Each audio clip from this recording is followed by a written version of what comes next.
myself Dr. Aniket at the page of City Smile Dental Hospital। तो दोस्तों, आज मैं आप लोगों के साथ कुछ बात करना चाहता हूँ, इसीलिए मैं आपके समक्ष आया हूँ। आज मैं बात करना चाहता हूँ, जैसे हमारे पास कोई पेशेंट आता है, ठीक है, पेशेंट आया हमारे पास कैविटी लेके, पेशेंट के दांत में कीड़ा लगा हुआ है।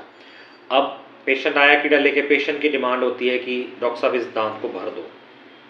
पेशेंट अपनी पेन हिस्ट्री कुछ भी नहीं बता रहा, तो हम ऐसे केस में पेशेंट से पेन की हिस्ट्री लेते हैं। भी पेशेंट को पहले दर्द था दांत में, अभी हुआ या रिसेंटली हुआ, या फिर पहले कभी इस दांत में दर्द हुआ था।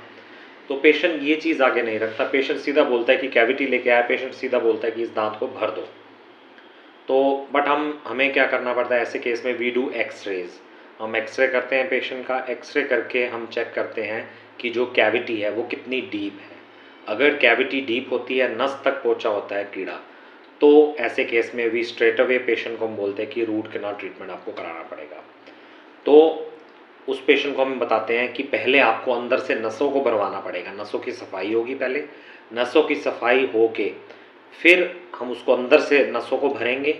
नसों को भरने के बाद फिर हम ऊपर से दांत को भरते हैं, तब जाके उसकी नीचे से नस भरेंगे, तब जाके ऊपर से हम दांत को भरेंगे। ऐसे केस में हम समझाते हैं पेशेंट को, एक जनरल टर्म में हम पेशेंट को समझाते हैं कि मान लो नीचे गंद भरा पड़ा है, ऊपर से हम उसको कितना मर्जी कवर कर दें, नीचे ही नीचे वो क्या होगा कि जो गंद भरा हुआ है उसमें कीड़े लगेंगे या कीटाणु होंगे, वो क्या करेंगे, उसको डिकम्पोज करेंगे, डिग्रेड करेंगे और इन्फेक्शन क्रिएट करेंगे।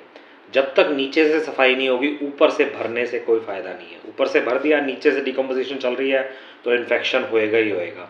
तो ये चीज़ समझाई जाती है पेशेंट्स को जब हमारे क्लिनिक्स पे पेशेंट आता है कि हमें फिलिंग की रिक्वायरमेंट है।